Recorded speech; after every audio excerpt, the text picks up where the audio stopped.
మనకందడని ముందుగానే అది తెలుసుకుని చేయి చాచి పిలవద్దు అని చంటి పాపలకు చెబుతామా?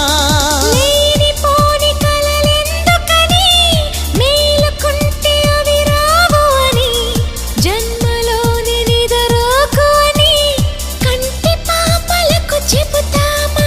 కలలన్నవి కలలని నమ్మనని అవి కలవని పిలవకు కలవమని మది నీటుతున్న మధురానుభూతి మననడిగి చేరుతుందా? ఒక్కసారి